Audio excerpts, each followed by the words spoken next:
지난 몇 년 동안 사드 설치 문제 때문에 중국하고 관계가 정말 좋지 못했죠. 그래가지고 한류 제한령이라고 중국에서 우리나라 이제 어떤 소비 같은 것들을 많이 위축시켰단 말이에요. 중국 내에서.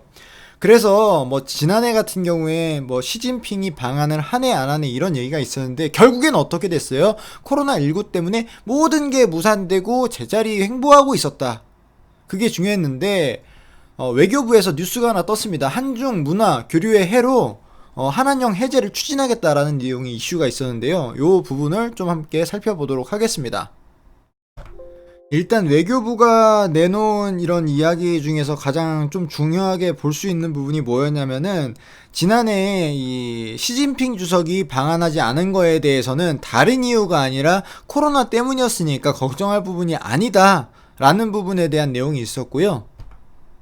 여기다 추가적으로 2021년부터 2022년을 한중 문화 교류의 해로 적극적으로 활용을 하겠다라는 내용이 있었으니까 이런 부분을 우리가 집중해서 보면 되겠습니다. 내용은 별거 없어요. 근데 중요한 게 뭐예요? 이런 이야기가 나왔다라는 거에 우리가 포커스를 두고 볼 필요가 있다라는 거.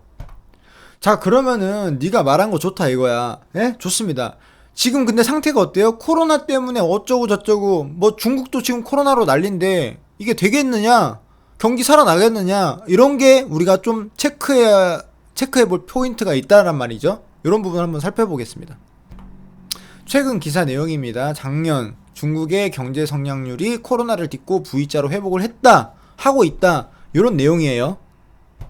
이게 정확하지 않을 수도 있겠지만 이 중국에서 이제 통계를 낸 결과가 GDP가 2020년에 전년에 비해서 2.3% 증가했다라고 내용이 나왔습니다. 이게 뭐 사실이건 아니건 뭐 사실이 아닐 수도 있어요. 그런데 이걸 갖다가 뭐 없는 걸 완전하게 그렇게 드러내면서까지 할 수는 없단 말이죠. 어떤 일반적인 수치라는 거는 분명히 있으니까. 하단의 내용에 보시면은요, 여기 로이터 통신하고 블룸버그에서도 2020년 중국 경제 성장률 2%대로 전망한 바가 있었다라는 내용이 있고요. GDP도 2.3% 증가한 100조 위안 돌파했다라는 내용들. 그러니까 결국엔 뭐예요? 그 유럽이라든지 미국 같은 경우에는 코로나 여파가 엄청나게 심했지만 중국은 조금 어떻게 보면 선방했죠. 네, 선방했기 때문에 그런 것들이 하반기 이후에 좀 이제 V자 반등으로 이어졌던 게 아니냐라고 우리가 판단을 해볼 수 있는 부분입니다. 그리고 이 옐런 아줌마, 그러니까 옛날 그 어디죠? 전방준비제도 이사회 의장이었죠? 요 아주머니가 지금 재무장관으로 이제 지명이 되어 있는데 중국 1대1로에 맞설 공동전선 구축이 필요하다라는 내용이 있었어요. 이게 무슨 얘기예요 도대체? 그냥 딱 결론만 놓고 얘기하면은 중국하고 미국하고 국제 경제 전략에 대응할 필요가 있다. 그러니까 함께 걸어가야 된다. 그런 부분에 있어서 중국하고 미국하고 의논을 해야 된다. 이런 말입니다. 쉽게 말하면 파트너십 구축해 나가자 이런 얘기죠. 중국하고 미국하고 무역전쟁 이슈가 지속되고 있습니다. 근데 여기 나와가지고 이 앨런 아줌마의 그런 발언은 뭐예요? 정말 가뭄에 단비 같은 내용이 될 수 있다. 물론 무역전쟁 이 이슈가 끝나는 건 아니에요. 하지만 그 와중에 좀 이게 어떤 물꼬가 터질 수 있는 긍정적인 이슈가 나와준 게 아니냐? 재무장관 된다고 하잖아요. 그렇기 때문에 이런 부분도 좀 긍정적으로 볼 수 있다라는 정도만 참고를 하면 될 것 같고요. 이 중국 쪽에는 긍정적인 내용이 맞으니까요. 자, 그러면 우리가 한류 제한령이 해제되고 중국 GDP가 올라오고 그러니까 코로나에서부터 V자 반등으로 빠져나오면서 미국하고 관계가 개선될 수 있는 여지가 있다라는 상황 속에 지금 뭐가 남았죠? 우리나라, 그러니까 중국 같은 경우에야 뭐 코로나에서 조금 어느 정도 벗어났다라고 볼 수 있지만 우리나라는 어때요? 상태가 안 좋아요. 미국 상태 안 좋아요. 유럽도 상태 안 좋습니다. 이게 그럼 언택트에서 컨택트로 넘어갈 수 있느냐? 있습니다. 뭐가 어떤 내용을 보면 있죠? 자, 이제는 제가 말하지 않아도 다 알으셔야 됩니다. TV에 계속 때리고 있죠? 이르면 설 전에 백신 도입해가지고 접종시킨다. 근데 누구부터 맞을 거냐? 아니, 누구부터 맞건 간에 상관없어요. 다 맞을 거예요. 맞기 싫은 사람도 다 맞아야 됩니다. 아시죠? 다 맞아야 됩니다, 지금.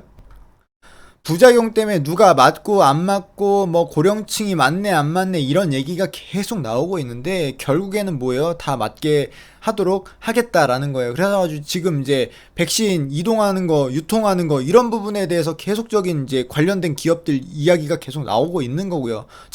접종센터 어떻게 운영할 것인가라는 부분에 대해서도 얘기가 논의가 되고 있는 거고요. 아니 근데 갑자기 중국 얘기하다가 백신 얘기하는 건 뭐냐? 중국 지금 경기 좋아지고 있어요. 백신 나와가지고 사람들 왔다 갔다 할 수 있어요. 그럼 뭐예요? 관련주들 봐야 된다. 관련주들 이런 거 관련주들 봐야 된다라는 얘기입니다. 뭐예요 이게? 코리아나 뭐예요? 화장품이에요.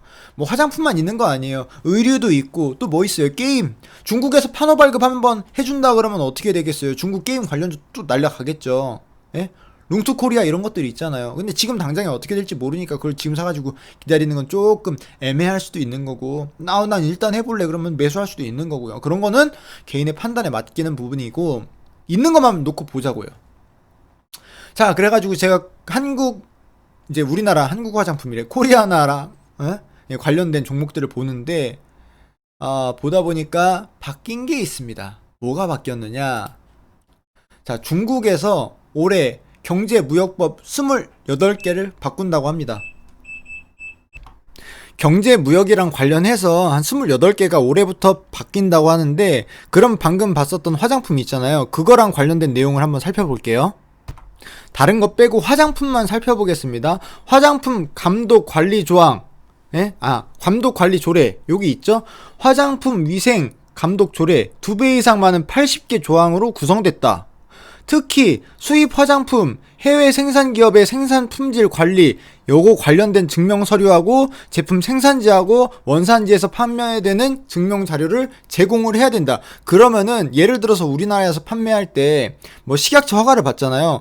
외국에서 만들어서 중국에서 판다 그러면은 다시 또 허가 맡으라 이 얘기예요. 그럼 복잡해지겠죠. 그럼 어떤 게 유리할까요? 대기업한테 유리하다. 그렇기 때문에 웬만하면은 좀 중소형 화장품 종목보다는 대기업 위주로, 쉽게 말해서 난 화장품은 뭐 사고는 싶은데 종목에 대해서 자신이 없다 그럼 LG 생활관광 사시면 됩니다. 한국 화장품 코스맥스 이런 거 대기업 위주로, 뭐 작은 것들 있잖아요. 그런 것들은 그냥 등한시 하시고 좀 큰 종목으로 담는 게 좀 안전하게 가져갈 수 있다라는 점을 참고해서 이 얘기를 하는 이유는 뭐냐면은, 쉽게 말해서 내가 가벼운 종목을 들고 있는데 이런 이슈에 해당되는 재료로 좀 악재가 됐다 그러면은 주가가 어떻게 될까요? 뭐 예상하는 것보다 더 크게 빠질 수도 있는 거고 변동성이 확대가 될 수도 있는 거고, 거기에서 대응하려고 하면 또 스트레스 받는 거잖아요. 그러니까 안전하게 하는 게 조금 더 좀 우리가 투자하는데 수월하게 진행할 수 있는 부분이니까 이런 부분을 참고해서 진행하면 좋겠다. 자, 오늘은 중국 관련해 가지고 화장품에 대해서 알아봤는데요. 마지막으로 중요한 거 좋아요와 구독하기 눌러주세요. 감사합니다.